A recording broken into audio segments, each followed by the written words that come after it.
Marcus Delacroix pressed his palm against the cool viewport of New Harmony Station, watching distant stars twinkle like scattered diamonds against the velvet backdrop of space.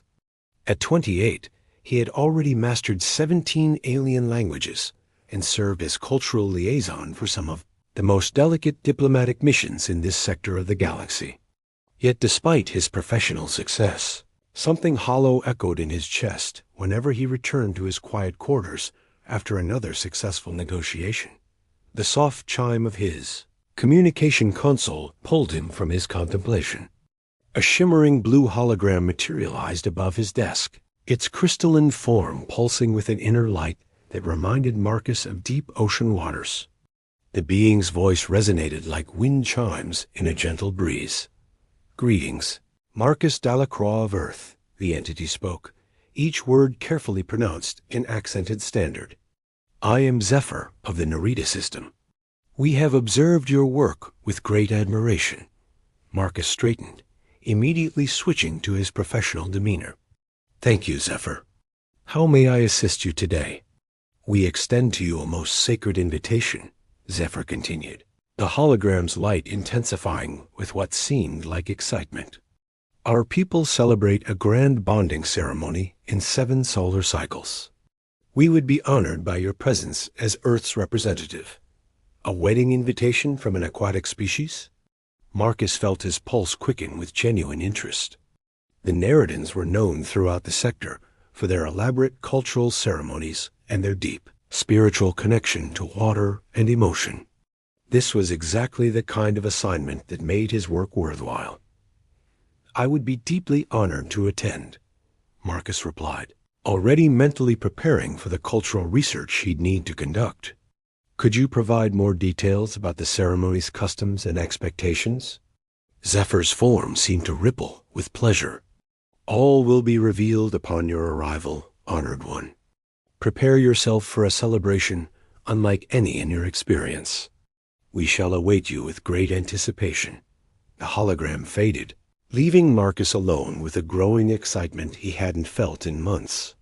He immediately activated his console and began pulling up files on Neridan culture, though information about their bonding ceremonies remained frustratingly scarce in the diplomatic database. 20 minutes later, Captain Joanna Briggs strode into his quarters without knocking, her silver hair pulled back in its characteristic severe bun. "Delacroix, I just received the official request from the Neridan delegation. You're being specifically requested for their ceremony." "Yes, ma'am." "I've just accepted the invitation." Marcus turned from his research, noting the slight frown creasing the captain's weathered features. "Is there a problem?" "Not a problem, exactly." Briggs moved to his viewport, her hands clasped behind her back in the stance Marcus recognized as her thinking position. "The Neridans have never requested a specific human representative before. Usually, they're content with whoever we send. This level of personal attention is ... unusual. Perhaps they appreciated my work on the Centauri trade negotiations last year," Marcus suggested. Several Neridan observers were present during those talks. "Maybe." Briggs didn't sound entirely convinced. "Just remember, Marcus, their culture is built around emotional transparency and deep personal connections. Don't get in over your head. These ceremonies can be overwhelming, even for experienced diplomats." After the captain left, Marcus threw himself into preparation with characteristic thoroughness. He spent hours studying what little information existed about Neridan social structures, learning that their society valued emotional authenticity above all else. They believed that feelings should flow as freely as the ocean currents that shaped their world. The Neridans were an amphibious species, equally at home in water and on land. Their skin could shift color to reflect their emotional states, and their culture emphasized the importance of emotional bonds between multiple individuals rather than traditional paired relationships. Most intriguingly, their bonding ceremonies were said to create connections that lasted lifetimes. As Marcus packed his diplomatic case, he included gifts that seemed appropriate based on his research. rare earth crystals that reminded him of Zephyr's appearance, a collection of human poetry about the ocean, and a small vial of water from Earth's Atlantic Ocean. He wanted to show respect for their aquatic heritage while sharing something meaningful from his own world. The night before his departure, Marcus found himself back at the viewport, but this time his reflection stared back at him alongside the stars. His dark hair was perhaps a bit too long for regulations, and his green eyes held a restlessness that seemed to grow stronger each day. He was successful, respected, and completely alone. Maybe this ceremony will give me some perspective on connection, he murmured to his reflection. God knows I need it.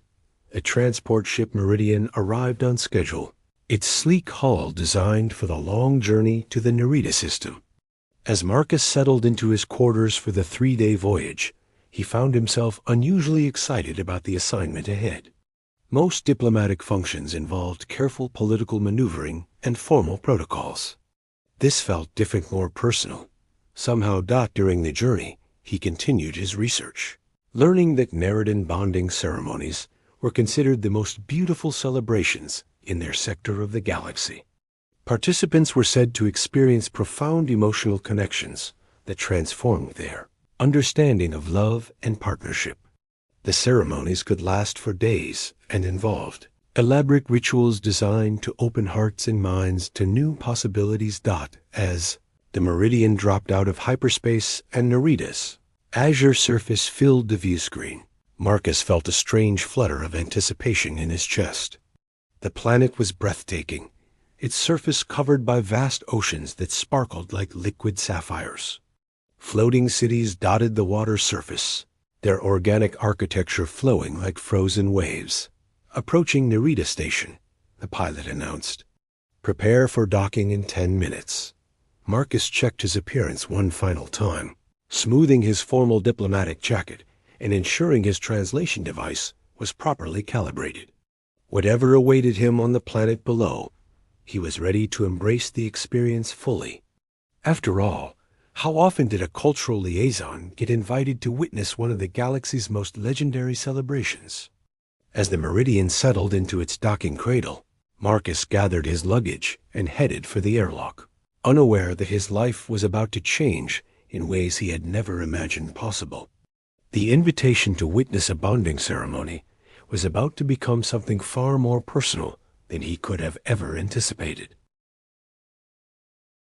The shuttle's descent through Narita's atmosphere was unlike anything Marcus had ever experienced. Wisps of pearl-colored clouds parted around them like silk curtains, revealing an endless expanse of turquoise ocean, dotted with floating cities that seemed to pulse with bioluminescent life. The very air shimmered with microscopic organisms that created an ethereal glow, as if the planet itself was alive and breathing. First time on Narita? Asked the shuttle pilot, a grizzled veteran whose cybernetic eye whirred as it focused on the landing coordinates. Yes, Marcus replied, pressing his face to the viewport. It's magnificent. Wait until you see it up close. The Narratians have a way of making everything feel like magic. The shuttle touched down on a landing platform that floated serenely on the ocean's surface. As the doors hissed open, Marcus was immediately struck by the warm, humid air that carried the scent of exotic sea flowers and something he couldn't quite identify, something that reminded him of home, though he'd never smelled anything quite like it. A figure approached the shuttle, and Marcus's breath caught in his throat. The being was clearly Narration, with the characteristic amphibious features he'd studied, but seeing one in person was entirely different from holopictures.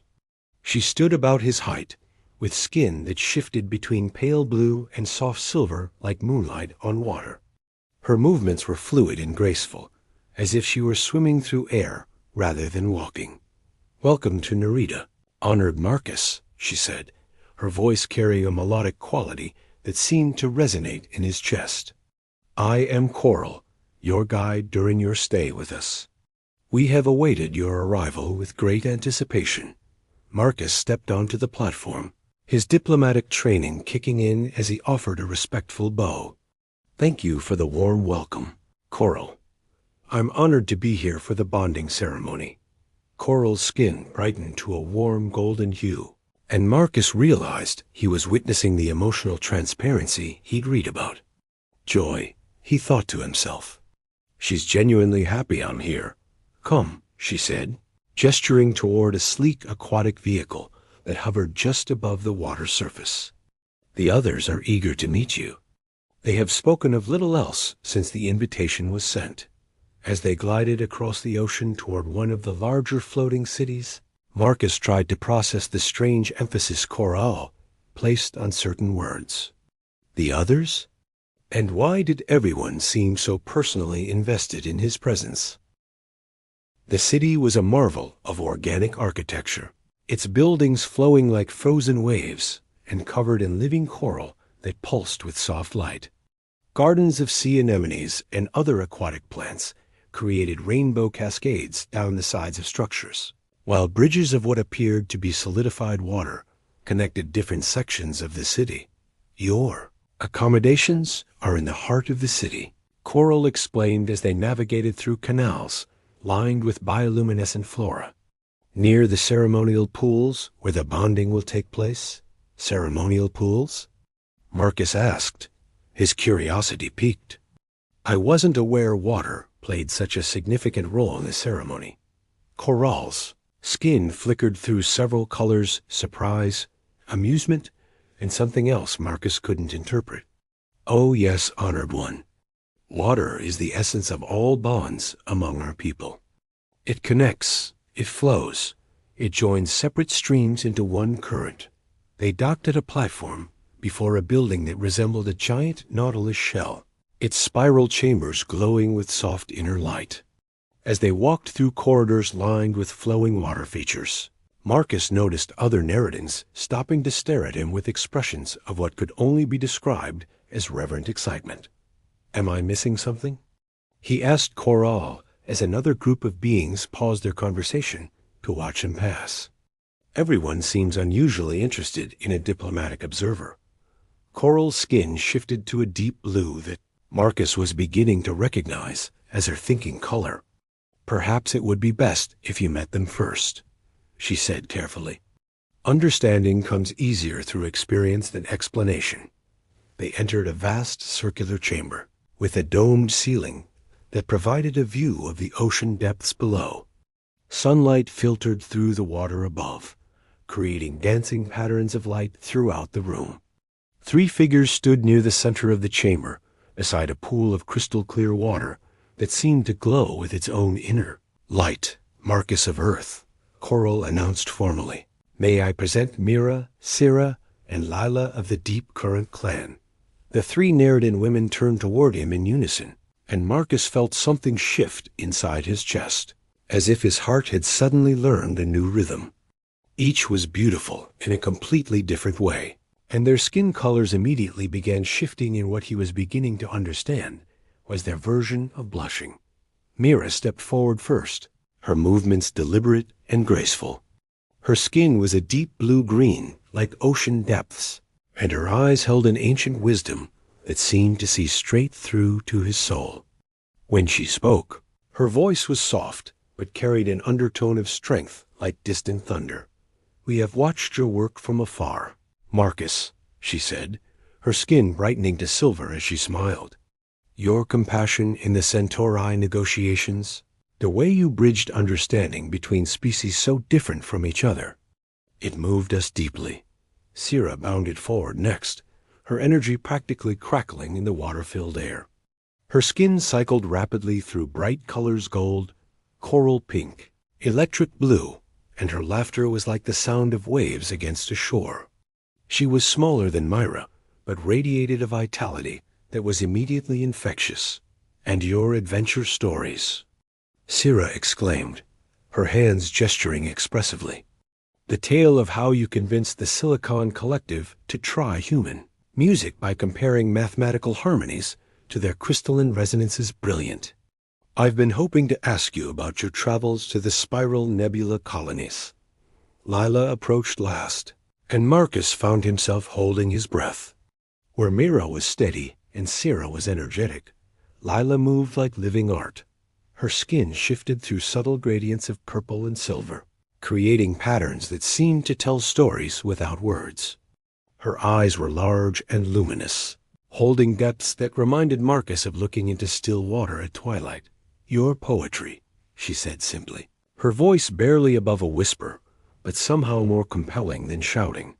"The translations you've done of human verse into other languages ... They sing across species barriers. I have memorized them all." Marcus felt heat rise in his cheeks and was grateful that human skin didn't betray emotions quite so obviously as Narration skin. "I thank you all. You're very kind. I had no idea my work was known here." "Known?" Sira laughed, spinning in a circle that made her skin flash like a living rainbow. "Marcus, you're practically famous. The way you see connections between cultures, the bridges you build with words and understanding, it's exactly what we—" "Sira?" Mira interrupted gently, her skin flickering to a warning shade of amber. "Perhaps we should let our guests settle in first." Marcus caught the exchange and felt his diplomatic instincts sharpening. There was definitely something they weren't telling him, some context he was missing. The way they looked at him, spoke about him, even the way they positioned themselves around him, it all suggested something more personal than professional admiration. "I appreciate the warm welcome," he said carefully. "I'm looking forward to observing the bonding ceremony. It must be wonderful to witness such a celebration of love and commitment." The three women exchanged glances, their skin colors shifting through what Marcus was beginning to recognize as a complex conversation of emotions. Finally, Lila stepped closer, her patterns shifting to gentle waves of blue and silver. "Marcus," she said softly, "what exactly do you understand about the nature of this ceremony?" "Well," he began, drawing on his research, "it's a bonding ceremony. A celebration of partnership, of emotional and spiritual connection between individuals who choose to join their lives together." "That's not incorrect," Myra said slowly, her skin cycling through several thoughtful colors. "But perhaps incomplete." Sira could barely contain herself, practically bouncing on her toes. "Oh, this is so much better than we hoped." "He really doesn't know, does he?" "This is going to be perfect." "Know what?" Marcus asked, a flutter of uncertainty beginning in his stomach. "What am I supposed to know?" Coral cleared her throat diplomatically. Perhaps this evening would be best for explanations. The honored guest should rest after his journey. Tomorrow, all will become clear. As Coral led him to his quarters, a beautiful chamber with walls of living coral and a sleeping alcove that overlooked the ocean, Marcus's mind raced with questions. The three women had watched him with an intensity that went beyond curiosity or even admiration. There was something deeper there, something that made his heart race and his palms sweat despite his professional composure. "Coral," he said as she prepared to leave, "the bonding ceremony. Whose ceremony is it, exactly?" Her skin shifted through several colors before settling on a warm gold. "Rest well, honored Marcus. Tomorrow begins a celebration that will change everything." Alone in his quarters, Marcus stood at the great window overlooking Nereid's endless ocean and felt the weight of approaching revelation. Whatever he thought he knew about this assignment, he was beginning to suspect the reality would be far more complex and personal than he had ever imagined. In the distance, he could see bioluminescent displays dancing beneath the water's surface, as if the entire ocean was preparing for celebration. And somehow, he couldn't shake the feeling that he wasn't just here to observe that celebration. He was meant to be part of it. Marcus woke to the sound of gentle waves and the soft chiming of what he assumed was a Narration alarm system. Sunlight filtered through the living coral walls of his chamber, casting dancing patterns across the floor that reminded him of light playing on water. For a moment, he simply lay there, marveling at the alien beauty surrounding him and trying to shake off the vivid dreams he'd had about 3 pairs of luminous eyes watching him with an intensity that made his heart race. Soft knock at his chamber's entrance brought him fully awake. "Enter," he called, quickly pulling on his diplomatic attire. Coral glided in, her skin a warm morning gold, carrying what appeared to be breakfast on a tray made of polished shell. "Good morning, honored Marcus. I trust you slept well?" "Very well, thank you." Marcus accepted the tray, noting that the food seemed to be a mixture of fruits and what looked like cultivated sea vegetables.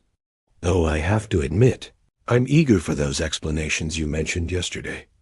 Coral's skin flickered through several colors: amusement, nervousness, and something that might have been excitement. "Finish your meal first. Elder Oceana wishes to speak with you before the others join us." An hour later, Marcus found himself in the deepest part of the floating city, in a chamber that seemed to exist partially underwater. Ancient coral formations covered the walls, and bioluminescent organisms provided a soft, ethereal light.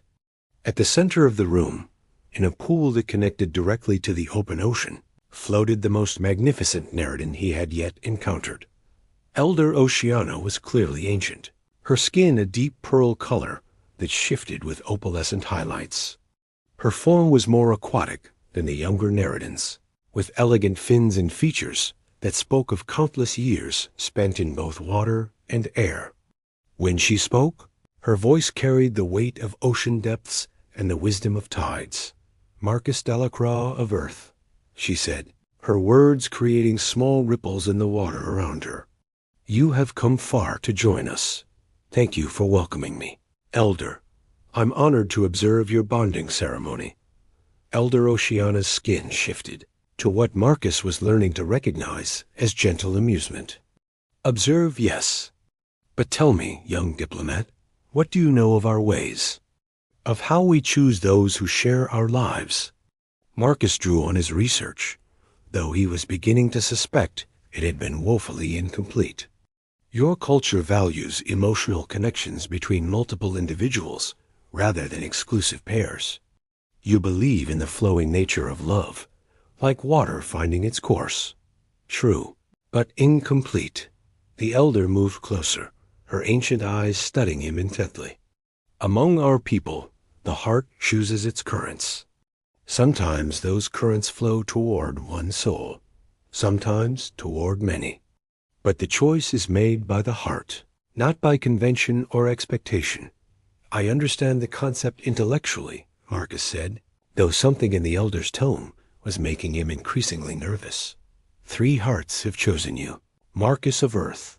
Elder Oceana's words fell like stones into still water, creating ripples of shock that seemed to spread through Marcus's entire being.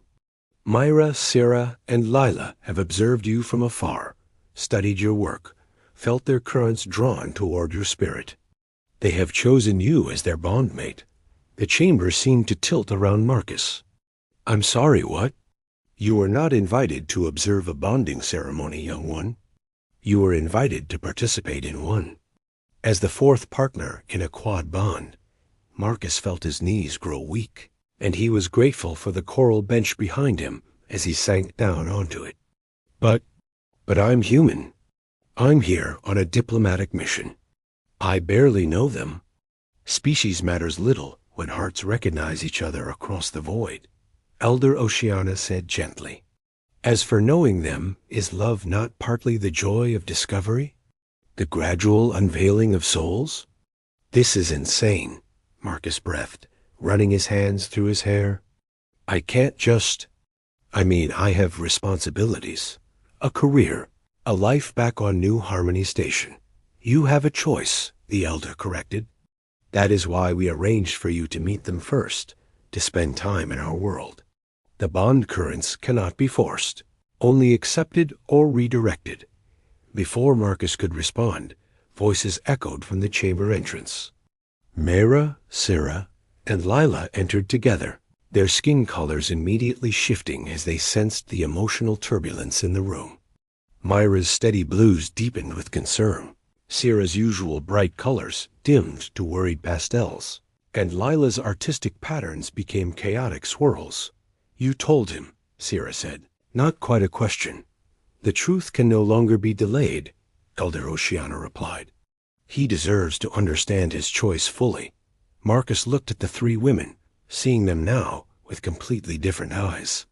The way they had watched him yesterday, their knowledge of his work, their obvious emotional investment in his presence, it all made terrible, wonderful sense.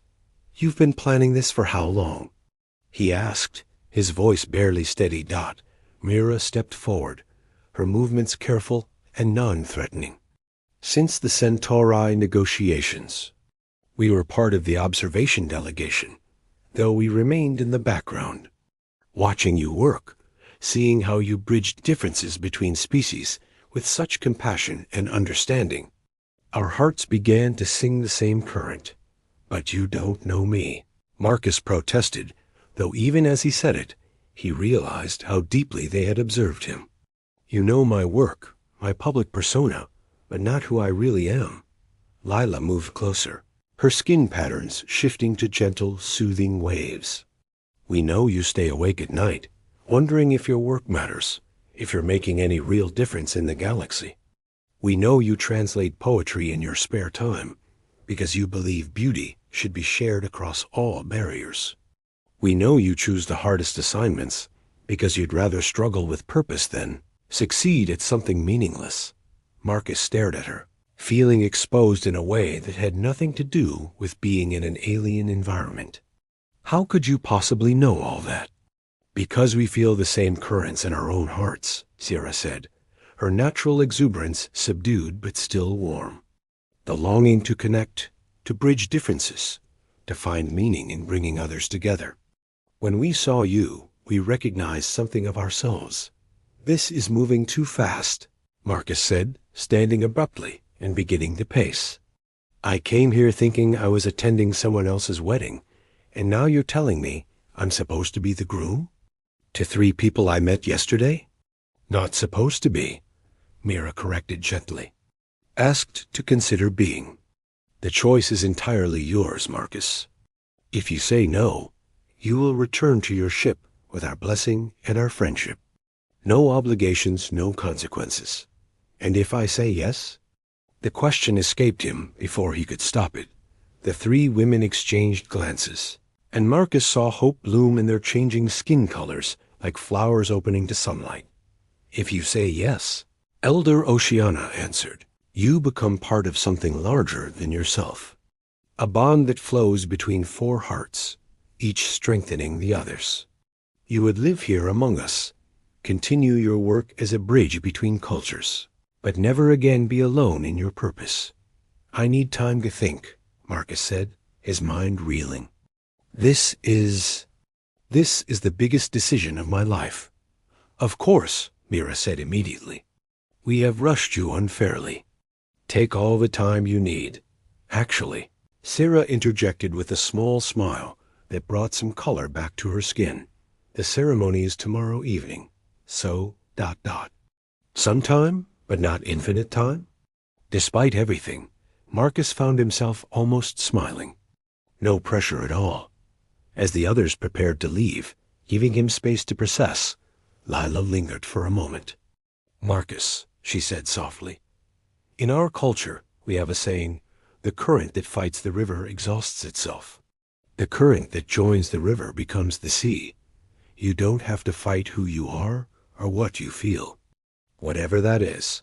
Alone again with Elder Oceana, Marcus sat in stunned silence for a long time, watching the play of light through the water and trying to process everything that had just changed in his world.